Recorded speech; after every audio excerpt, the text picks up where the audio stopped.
नमस्कार, मैं डॉक्टर आलोक शांटिया अखिल भारतीय अधिकार संगठन की तरफ से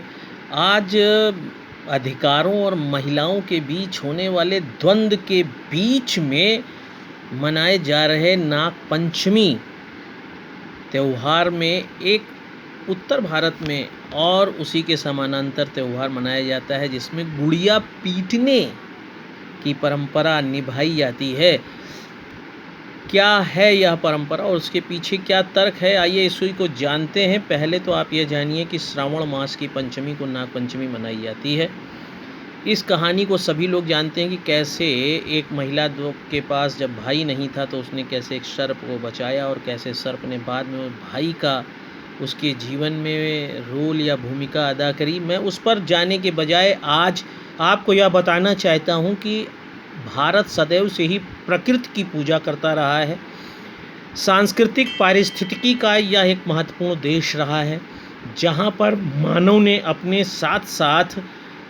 जड़ चेतन पेड़ पौधे जीव जंतु सभी को जीने का अवसर प्रदान किया है और इसीलिए यह देश धर्म के आधार पर भी विविधतापूर्ण रहा है। यहाँ पर जीव जंतुओं की भी पूजा होती रही है, उस आधार पर भी नाग की पूजा किया जाना महत्वपूर्ण है। वैसे तो ब्रह्मा के चित्त से उत्पन्न चित्रगुप्त जो कि लोगों के मरने और जीने का लेखा जोखा रखते हैं, उनकी दोनों पत्नियों से उत्पन्न 12 पुत्र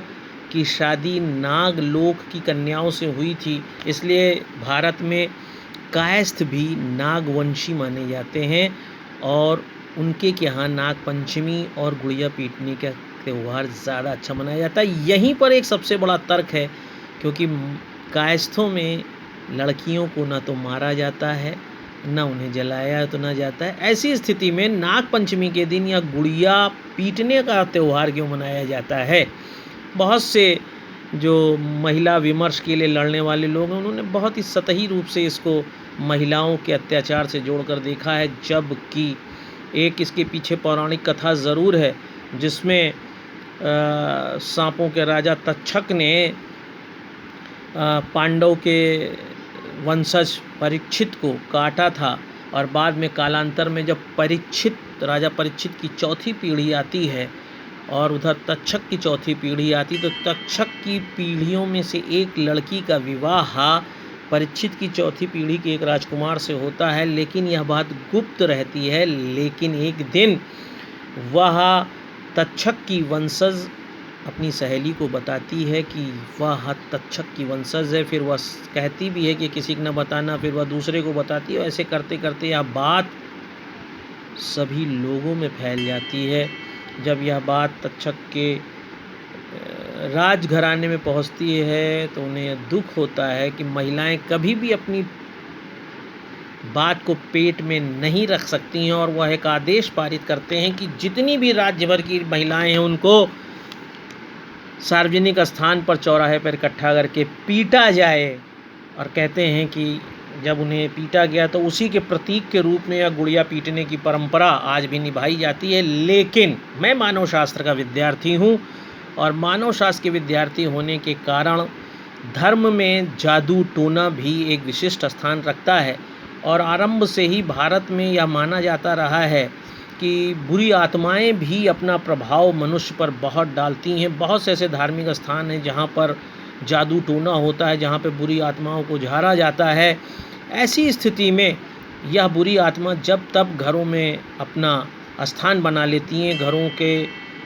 सौभाग्य को प्रगति को बाधित करती हैं। इसलिए समय समय पर यहाँ ऐसे त्यौहार मनाए जाते हैं जिसमें पुरानी आत्माओं को बाहर लिया जाता है। यह भी मान्यता है कि आत्माएं ज़्यादातर महिलाओं या लड़कियों को प्रभावित करती हैं, इसलिए प्रतीकात्मक रूप से आज के दिन लड़कियां अविवाहित श्रृंगार करती हैं, हाथों में मेहंदी लगाती हैं, सुंदर कपड़े पहनती हैं और कपड़ों से बनी हुई छोटी छोटी गुड़िया बनाती हैं, उसको एक डलिया में रखती हैं, उसमें पान सुगंधी चना मीठा और वो प्रतीक को रखती हैं। ऐसा माना जाता है कि वह गुड़िया बुरी आत्माओं की प्रतीक हैं जो उस लड़की के इस तरह से सुंदरता और सौंदर्य धारण करने के कारण उस पर वहन करते हुए वह उसके साथ बाहर निकलती हैं। घर की लड़कियां उसे लेकर चौराहे पर जाती हैं और घर के लड़के सुंदर सुंदर लकड़ी के डंडों को सजाते हैं। यहाँ पर आपको स्वयं समझना चाहिए कि जिस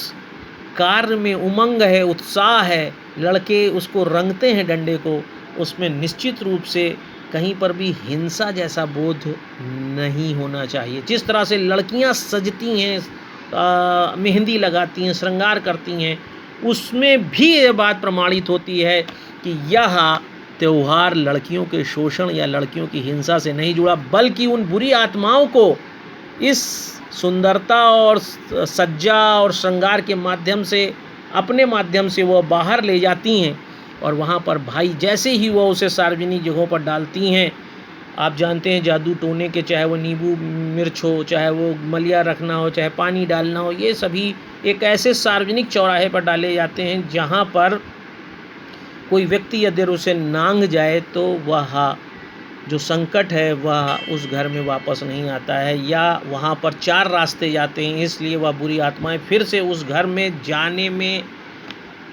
सक्षम नहीं हो पाती। और जैसे ही लड़कियां उन प्रतीकात्मक बुरी आत्माओं को डालती हैं, लड़के उनको पीटना शुरू कर देते हैं और यह मानते हैं कि अब उन्होंने पीट दिया है, अब वह बुरी आत्माएं उनके घर वापस नहीं आएंगी। और यह तर्क आप धर्म शास्त्र को पढ़कर भी जान सकते हैं। और जो मैंने 2 तथ्य आपको बताया, जिस तरह से लड़के सजते संवरते हैं, डंडों को रंगते हैं, और लड़कियां जिस तरह से श्रृंगार करती हैं, मेहंदी लगाती हैं, अच्छे कपड़े पहनती हैं, उससे कहीं भी यह साबित नहीं होता कि यह त्यौहार लड़कियों के प्रति हिंसा के लिए किया जाता है, बल्कि लड़कियों के माध्यम से घर के शुद्धिकरण के लिए, घर की बुरी आत्माओं को निकालने के लिए और घर में फिर से प्रगति, खुशहाली लाने के लिए मनाया जाता है। निश्चित रूप से आपको यह वीडियो पसंद आएगा और नाग पंचमी के पीछे जुड़ी हुई इस कहानी में आपको तथ्य नज़र आएगा। यदि आपको ऐसा लगता है कि समाज में अच्छी बातें बढ़ानी चाहिए, समाज में महिलाओं के प्रति सकारात्मक धारणा को पल्लवित करना चाहिए, तो इस कहानी को और इस वीडियो को आगे तक ले जाइए ताकि अखिल भारतीय अधिकार संगठन अपने उद्देश्य में सफल हो सके। जय हिंद, जय भारत, नमस्कार।